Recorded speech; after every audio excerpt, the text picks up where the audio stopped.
पर गुमला से हैं, जहां एक बार फिर स्वास्थ्य व्यवस्था बदहाल होने की ये खबर है। बदहाल स्वास्थ्य व्यवस्था ने एक और जान ले ली है।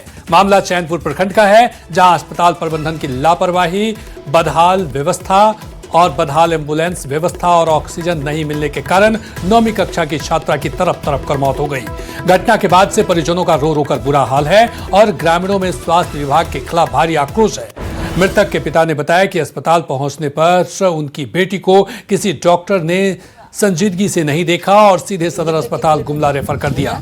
जब शिवानी की स्थिति और नाजुक होने लगी तो परिजनों ने डॉक्टरों से गुमला या रांची ले जाने के लिए तत्काल सरकारी एम्बुलेंस उपलब्ध कराने की गुहार लगाई। लेकिन संवेदनहीनता की हद तब पार हो गई जब अस्पताल प्रबंधन ने यह कहकर पल्ला झाड़ लिया कि एम्बुलेंस खराब है और स्टार्ट ही नहीं हो रही है। बेबस परिजन करीब 1 से 2 घंटे तक अस्पताल परिसर में ही एम्बुलेंस के लिए तड़पते रहे, लेकिन उन्हें कोई मदद नहीं मिली। जब सरकारी तंत्र से कोई उम्मीद नहीं बची तो मजबूर पिता ने खुद एक निजी पिकअप वैन का इंतजाम किया। हैरान करने वाली बात यह रही कि मरीज की बेहद नाजुक स्थिति को जानते हुए भी चैनपुर अस्पताल प्रबंधन ने वैन में ऑक्सीजन तक की व्यवस्था नहीं कराई। परिजन शिवानी को पिकअप वैन में लिटाकर किसी तरह गुमला सदर अस्पताल पहुंचे। वहां भी डॉक्टरों ने उनकी गंभीर हालत को देखते हुए बेहतर इलाज के लिए रिम्स रांची रेफर कर दिया, लेकिन तब तक बहुत देर हो चुकी थी।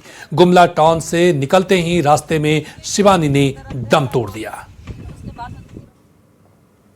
सरकारी हॉस्पिटल, चैनपुर का सरकारी हॉस्पिटल, उस जगह हम लोग देखिए बोले कोई लोग ऐसा देख नहीं रहा है। और हम एम्बुलेंस का बात किए, एम्बुलेंस भी जो बात किए तो एम्बुलेंस भी उनका जो था एकदम स्टार्ट नहीं हो रहा है और एम्बुलेंस भी उन लोग हम लोग को नहीं दिए। वहाँ हम लोग को 1-2 घंटा रुकना पड़ गया और बच्ची सीरियस हाल में होते गया और एक पिकअप लिए थे, उसी में लेके गए थे। उसी पिकअप से हम लोग गुमला लेके आए।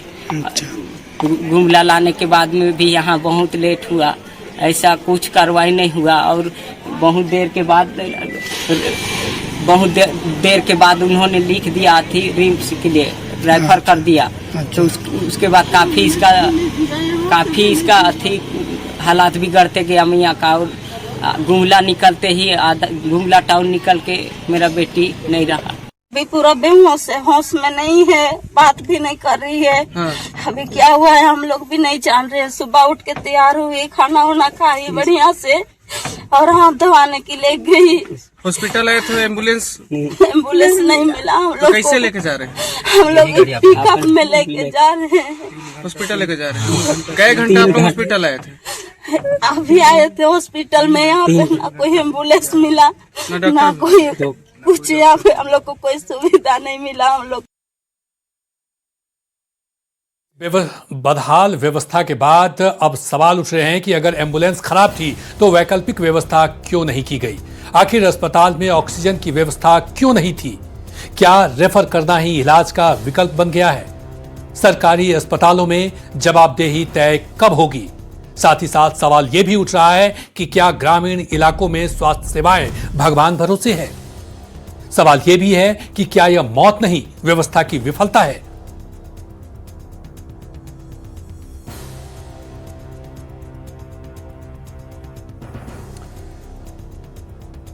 और अगली बड़ी खबर गिरिडीह से है, जहां मशरूम खाने से 10 लोग बीमार हो गए हैं। बड़ी खबर आपको बता रहे हैं, एक ही परिवार के 10 लोग बीमार हुए हैं, जिसमें 3 बच्चे समेत 10 लोग अस्पताल में भर्ती हैं। मशरूम खाने के बाद उल्टी दस्त की शिकायत होने लगी सभी को। सदर अस्पताल के आयुष्मान वार्ड में इलाज इन सभी का जारी है।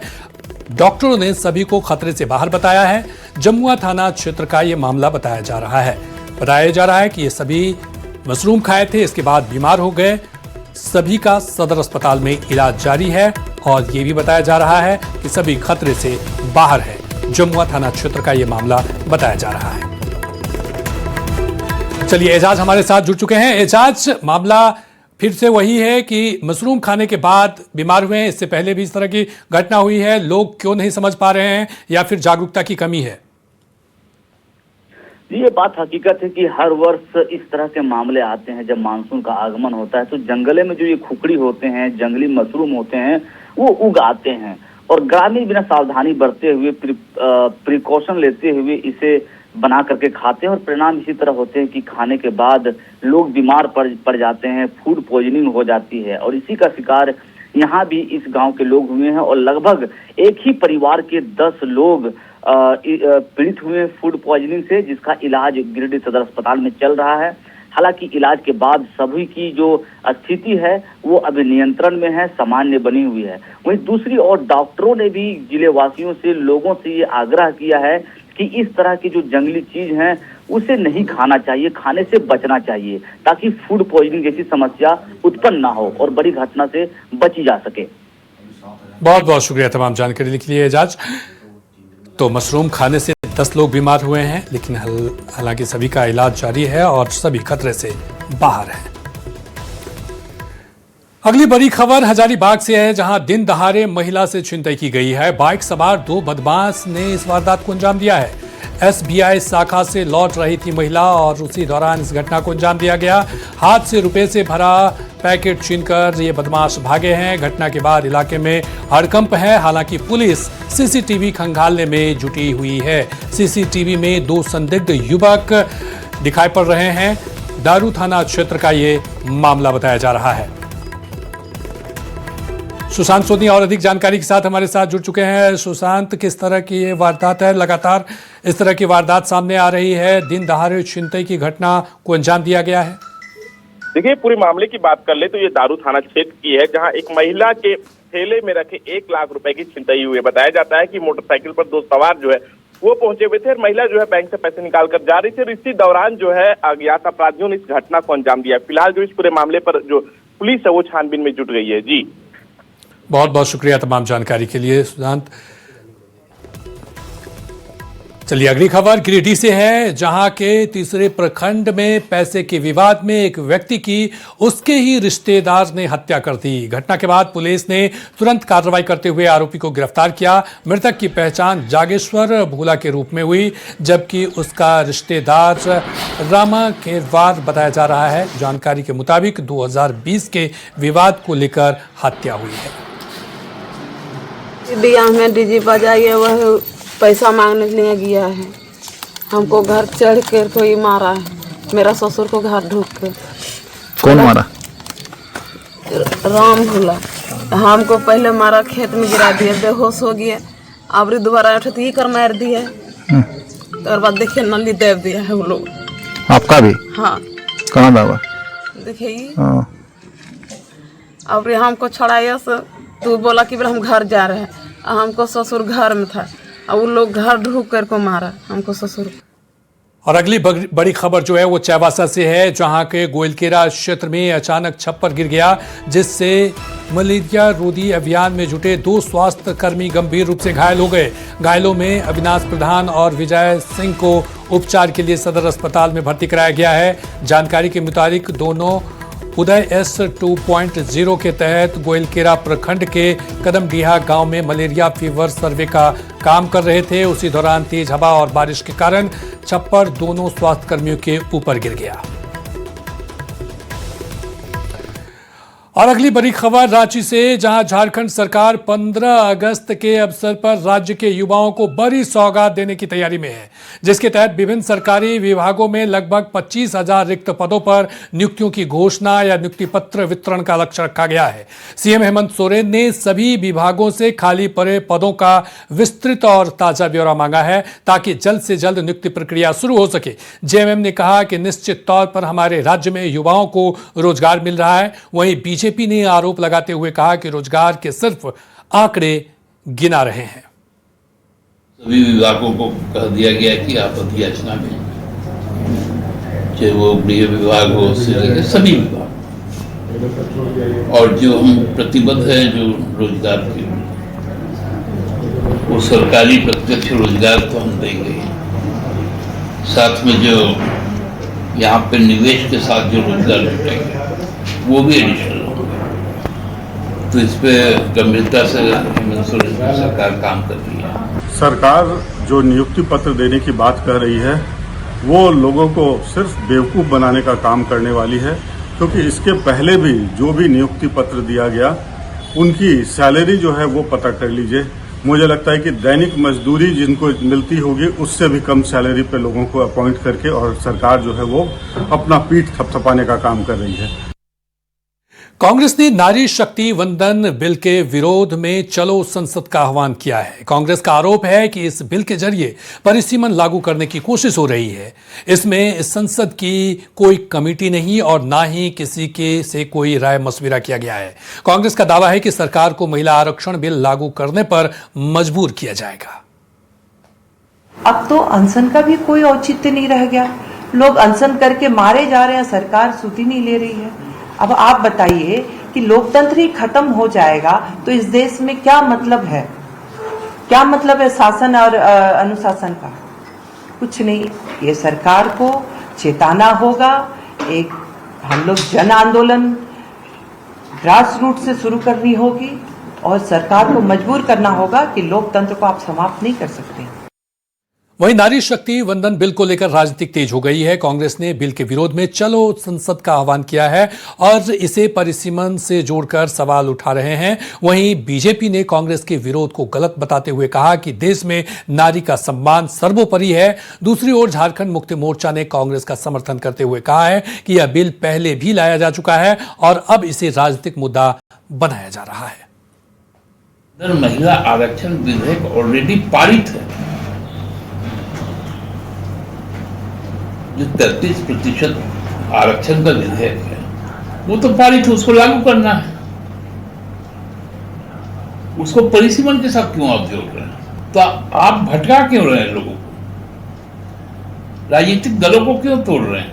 और आज देश के यशस्वी प्रधानमंत्री नरेंद्र मोदी जी ने महिलाओं को राजनीतिक भागीदारी देने के लिए, विधानसभा में उनको आरक्षण देने के लिए, लोकसभा में आरक्षण देने को लेकर जब प्रधानमंत्री जी की इतनी ऐतिहासिक पहल जब सामने आती है, देश से 140 करोड़ जनता उसको समर्थन करने की बात करती है, तो ये कांग्रेस और उसके सहयोगी गठबंधन के लोग इस महिला आरक्षण बिल को विरोध करके ये बता दिए कि इनके लिए सिर्फ महिला सोनिया गांधी है, इनके लिए सिर्फ महिला शक्ति के रूप में प्रियंका गांधी है। देश की अन्य महिलाओं को राजनीतिक भागीदारी इनको पचती नहीं है। जमशेदपुर से हैं, जहां मानगो में विधायक सरयू राय के दिए गए कथित बयान से नाराज कांग्रेस नेताओं ने उनका पुतला दहन किया। साथ ही उनकी तस्वीर पर आपत्तिजनक घटना के कारण राजनीतिक घमासान मचा हुआ है। इस घटना को लेकर शहर की राजनीति गर्मा गई है और कई राजनीतिक दलों के नेता इस पर अपनी अपनी प्रतिक्रिया दे रहे हैं। लगनी चाहिए और हम इसकी मांग करते हैं कि माननीय विधायक सरयू राय जैसे सर्वमान्य नेता, जो पूरे बिहार झारखंड नहीं देश में ही सर्वाधिक लोकप्रिय नेता के रूप में जाने जाते हैं, इस पर अविलंब इस तरह का रोक लगनी चाहिए कि इस तरह का कार्य नहीं किया जाना चाहिए। हम ये मांग करते हैं और इस पर कानूनी कार्रवाई की जानी चाहिए। अब जिस प्रकार से आप पोस्टर पे थूकना, ये मुझे अशोभनीय लगा। कोई भी पार्टी के कार्यकर्ता अगर ऐसा करता है तो उस पर कड़ी कार्रवाई होनी चाहिए, क्योंकि हम ऐसे बहुत सारी चीजें देखते हैं। और सिर्फ ये एक कार्य के बारे में मैं नहीं बोलूँगी, सोशल मीडिया में भी बहुत से लोग इस तरह की अभद्रता फैलाने का काम करते हैं। मैं एक महिला विधायक हूँ, मेरे चीज़ों पर भी टिप्पणी की जाती है, तो सभी चीज़ों को ध्यान में देखते हुए सिर्फ एक ही चीज़ की बात नहीं करूँगी। बहुत से लोग हैं, इनके कार्यकर्ता गण हैं जो इस तरह की अभद्रता फैलाने का काम करते हैं, अभद्र टिप्पणी करने का काम करते हैं। ये बहुत शर्मनाक है और निंदनीय है कि सरयू राय जैसे जो एक काफी लंबे समय से राजनीति में और विधायक रहे, मंत्री रहे, लोकतंत्र में विरोध करने का अपना अपना तरीका ठीक है, लोकतांत्रिक तरीके से विरोध हो इसका मैं पक्षधर हूँ, लेकिन इस तरह से एक विधायक के, किसी भी विधायक का मैं कहता हूँ, किसी भी जनप्रतिनिधि के फोटो पे इस तरह से पान खा करके थूकना, ये बहुत शर्मनाक है। जो भी ऐसा किए हैं उन पे कानूनी कार्रवाई होनी चाहिए, उनको दंड मिलना चाहिए कि आगे से कोई इस तरह की पुनरावृत्ति ना हो। जो भी घटनाक्रम हुआ है दुर्भाग्यपूर्ण है। लोकतंत्र में सबको विरोध करने का अधिकार है और विरोध करने का तरीका, एक शैली होनी चाहिए। हम भी मानते हैं इस बात को कि किसी भी जनप्रतिनिधि के साथ में अभद्रता नहीं होनी चाहिए। और जहाँ तक मुझे ज्ञात हुआ है कि जिन कार्यकर्ताओं ने ऐसा किया है उन्होंने उसके लिए माफ़ी भी मांगी है, तो बात को यहीं समाप्त करना चाहिए। और स्वस्थ लोकतंत्र में विरोध करने का अपना तरीका है।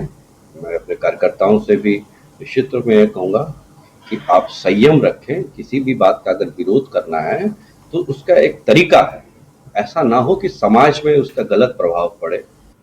जमशेदपुर पश्चिम विधायक सरयू राय का पुतला दहन और उनकी तस्वीर के साथ आपत्तिजनक घटना को लेकर जमशेदपुर के तमाम राजनीतिक गलियारे में जो है उबाल देखने को मिल रहा है। सभी पार्टी के नेता इस घटना की निंदा करते नजर आ रहे हैं, तो दूसरी तरफ अब तमाम राजनीतिक पार्टियां जो है वो कांग्रेस को घेरते नजर आ रही है। हालांकि इस मामले को लेकर कांग्रेस ने भी इस घटना की निंदा की है और उन्होंने साफ तौर पर कहा है कि जो भी इस तरह की घटना को अंजाम दिया है उस पर पार्टी कहीं ना कहीं कार्रवाई करेगी। मगर जेडीयू ने इस मामले को लेकर मानगो थाना में एफआईआर दर्ज करा दिया है और जो भी दोषी है उस पर कड़ी कार्रवाई की बात कर रहे हैं। साथ ही साथ इस मामले को लेकर अब मानगो की जनता के साथ जन आक्रोश रैली भी निकालने की बात की जा रही है। मगर अब देखना यह है कि जिस तरह राजनीतिक खेमे में इस तरह की घटनाओं को लेकर अब निंदा हो रही है, तो क्या आने वाले दिनों में राजनीतिक नेता इस तरह की घटनाओं का बहिष्कार करेंगे कि इसी तरह अब राजनीति गिरते स्तर पर जाएगी। न्यूज़ 18 के लिए जमशेदपुर से आशीष कुमार तिवारी। भगवान जगन्नाथ आज 15 दिनों के एकांतवास के बाद बाहर निकल जाएंगे। महाप्रभु जगन्नाथ को नेत्रदान किया जाएगा और गुरुवार को रथ यात्रा का आयोजन राजधानी रांची में देखने को मिलेगा। बुधवार शाम भी मंदिर प्रांगण के अंदर 4 बजे के बाद श्रद्धालु भगवान जगन्नाथ का दर्शन कर पाएंगे। आयोजन को लेकर मंदिर समिति ने पूरी तैयारी कर ली है। रथ यात्रा के लिए मुख्यमंत्री हेमंत सोरेन को भी निमंत्रण दिया गया है।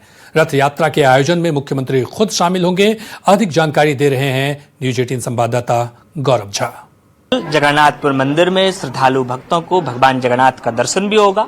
उससे पहले जो यहाँ जो मंदिर कमेटी है, जो पुरोहित हैं, वो नेत्रदान करेंगे और उसके बाद जो भगवान जगन्नाथ हैं वो आम लोगों को दर्शन देंगे। हमारे साथ मंदिर समिति के सदस्य हैं। आप ये देखिए कि इसी दरवाजे के अंदर फिलहाल भगवान जगन्नाथ एकांतवास में है, क्योंकि कहा जाता है कि इस दौरान उन्हें सर्दी लग गई है, इस वजह से वो एकांतवास में है। हमारे साथ यहाँ मंदिर समिति के सदस्य हैं। अधिक स्नान के कारण भगवान बीमार हो जाते हैं और 15 दिन वो अज्ञातवास में रहते हैं, जिसमें जड़ी बूटी का सब उनका सेवन करते हैं। उसके बाद 4 बजे श्रृंगार और नेत्रदान के साथ भगवान भक्तों के बीच में उपलब्ध रहेंगे, दर्शन लोग करेंगे और अति उत्साह लोगों में रहता है, क्योंकि 15 दिन अज्ञातवास के बाद जब भगवान सामने प्रकट होते हैं तो लोगों में एक क्या कहते हैं उसको, ऊर्जा का संचार हो जाता है। उसके बाद 16 जुलाई को भगवान का रथ यात्रा चालू होता है। सुबह 4 बजे भगवान की आरती होती है। उसके बाद 5 बजे से भगवान को दर्शन करने वाले भक्तों का तांता लग जाता है, हजारों की संख्या में। यहाँ से लेके आप मौसी बाड़ी से भी आगे तक महिला पुरुष का लाइन लगा रहता है और सुलभ तरीके से न्याय समिति ने कोशिश किया है कि इस बार लोगों का जो भगवान को दर्शन करने का चीज होता है उसमें सुलभ तरीके से वो लोग दर्शन कर ले। भगवान की आरती होती है, श्रृंगार होता है। 3:30 बजे विष्णु अष्टकाम का पूजा चालू हो जाता है, जिसमें हजारों की संख्या में श्रद्धालु पूजा करते हैं। मुख्यमंत्री भी शामिल होंगे। मुख्यमंत्री को हम लोगों ने आग्रह किया था, उन्होंने अपनी सहमति दे दी है। मुझे लगता है कि 5 बजे जो रथ यात्रा चालू होगा उससे कुछ देर पहले विष्णु सहस्त्रनाम में भी मुख्यमंत्री शामिल होंगे। तमाम तैयारियां मंदिर समिति ने पूरी तरह से हम तैयार हैं और भक्तों को इस बार भगवान, देखिए मंदिर में 2 चीज की जरूरत होती है, एक भक्त की और दूसरा भगवान का। दोनों का सेवा करने के लिए जगन्नाथपुर मंदिर समिति तैयार है। नेत्रदान होगा और परसों रथ यात्रा की तमाम तैयारियां जगन्नाथपुर मंदिर राजधानी रांची के धुरवा में कर ली जा चुकी है। कैमरा पर्सन प्रभाकर के साथ गौरव झा, न्यूज़ 18 रांची। अगली खबर बोकारो से है, जहां इस्कॉन संस्था की ओर से 16 जुलाई को भव्य रथ यात्रा निकाली जाएगी। रथ यात्रा को लेकर भक्तों में उत्साह का माहौल है। संस्था ने सभी श्रद्धालुओं से ज्यादा संख्या में शामिल होने और भगवान जगन्नाथ का आशीर्वाद लेने की अपील की है। बता दें कि रथ यात्रा 16 जुलाई को दोपहर 3 बजे शुरू होगी। जहाँ पे भगवान बताते, मैं खुद ही आ रहा हूँ बाहर आप सबको दर्शन करने के लिए। तो जगन्नाथ देव जो है ये सबको अपनी कृपा बांटने के लिए बाहर सड़क पे आते हैं, ताकि लोग उनके दर्शन कर सके, रस्सी खींच सकें और अपने कई जन्मों के पुण्य उन्हें प्राप्त हो सके और पाप से नष्ट हो सके। ये बहुत ही धूमधाम से इस बार मनाया जा रहा है। बहुत ही तरह के झांकी भी रहेगा इस बार, बहुत कीर्तन भजन, बहुत भक्त भी रहेंगे यहाँ पे और बहुत ही हर्षोल्लास के साथ इस बार जगन्नाथ जी का अंदर से निकाला जाएगा। उधर झारखंड के सबसे बड़े सरकारी अस्पताल रिम्स के कंट्रोल रूम की पुलिस रिम्स की कार्यशैली से परेशान है। जिस पुलिस को रिम्स में सुरक्षा व्यवस्था पुख्ता रखने की जिम्मेदारी दी गई है, हालात ऐसे हैं कि कंट्रोल रूम में कार्यरत उसी के जवान और कंप्यूटर ऑपरेटर को बैठने तक की कुर्सी नहीं है। कंट्रोल रूम के इंचार्ज एसआई चंद्रदेव प्रसाद ने कहा कि मांगने के बाद भी यहाँ कुर्सियां नहीं मिल रही है। यहाँ जो कुर्सियां हैं वो बेकार हो चुकी है। अधीक्षक को दिया गया आवेदन भी बेअसर साबित हो रहा है। जवानों का कहना है कि अगर यही हालात रहे तो आने वाले भविष्य में जमीन पर बैठकर कागजी कार्रवाई करनी पड़ेगी। दिक्कत यहाँ ये है कि कुर्सी मांगने पर मिल नहीं रहा। कुर्सी टेबल सब बेकार हो चुका है और टूट चुका है। रिम्स अधीक्षक महोदय से बोले कि भाई हम लोगों को कुर्सी अलाउ किया जाए, आवेदन भी दिए हैं, उसके बाद भी कुर्सी नहीं मिल रहा। आज 15 दिन हो गया। उधर बोकारो में लगातार बढ़ रही आपराधिक घटनाओं के मद्देनजर पुलिस प्रशासन अलर्ट मोड में है। पुलिस अधीक्षक नाथू सिंह मीना के निर्देश पर अपराध नियंत्रण और सड़क सुरक्षा सुनिश्चित करने के उद्देश्य से एक विशेष एंटी क्राइम चेकिंग अभियान चलाया गया। इस अभियान के तहत वाहनों की सघन जांच की गई, जिसमें हेलमेट, वाहनों के दस्तावेज, डिक्की और संदिग्ध गतिविधियों पर विशेष ध्यान दिया गया। अभियान के दौरान 2 नाबालिग बच्चों को वाहन चलाते हुए पाया गया। इन नाबालिगों के खिलाफ मोटर वाहन अधिनियम के तहत आवश्यक कानूनी कार्रवाई की गई है। सभी जगह दिख रहा अड्डेबाजी की जगह है, जहां पर लोग जुआड़ी या नशेड़ी लोग घूमता रहता है, वहां पर एकदम सख्ती से कार्रवाई करने के लिए बोला गया है। जो रक्षक राइडर्स और फुट पेट्रोलिंग वाला जो अभियान है उसको और गहनता से करने के लिए बोला गया है, ताकि अपराध में काफी कमी आई है और वो नियंत्रित हो। पुलिस अधीक्षक महोदय के निर्देशानुसार सिटी सेंटर के विभिन्न इलाकों में एंटी क्राइम चेकिंग चलाया जा रहा है, जिसमें विदाउट हेलमेट जो छोटे बच्चे गाड़ी चला रहे हैं इसको ध्यान में रखते हुए अभियान चला है। शहरवासी से अपील है कि हमारे इस अभियान में सहयोग करें।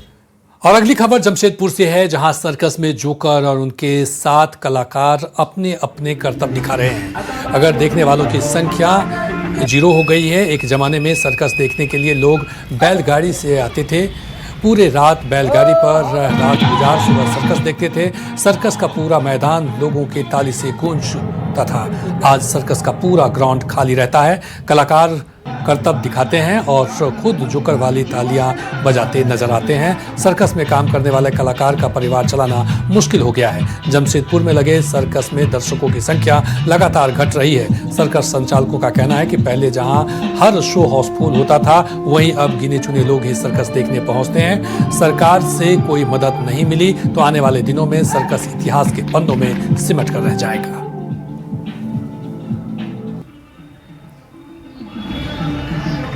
पूरा खाली है, भीड़ ही नहीं हुआ है। हम लोग को लगा भीड़ होगा, पूरा खाली है। क्या सोच के आए थे बच्चों को सर्कस दिखाने? अच्छा लगेगा, भीड़ उड़ रहेगा, मजा आएगा। तो पर भीड़ उड़ कुछ नहीं है, पर ठीक है, बच्चा के लिए ठीक है, खाली है। तो एक्चुअली बहुत ऑडियंस आता थे और बहुत मतलब सर्कस भी अच्छा चलता था ऑडियंस की वजह से, है ना। अभी इसके लिए मतलब पहले का अभी का फर्क ये है, अभी ऑडियंस नहीं आता देखने के लिए। क्या वजह मानते हैं? क्या वजह मतलब एनिमल्स जैसा सरकार ने बैन कर दिया एनिमल्स रखने के लिए, है ना। तो एनिमल्स नहीं होने का कारण से मतलब हम लोग का सर्कस पूरा मतलब डाउन हो गया। मतलब पहले मैं सर्कस में आया था, उस टाइम तो इतना गाड़ी का बात नहीं था। आदमी आता था बैलगाड़ी में, 1 रोज 2 रोज टिकट नहीं मिला।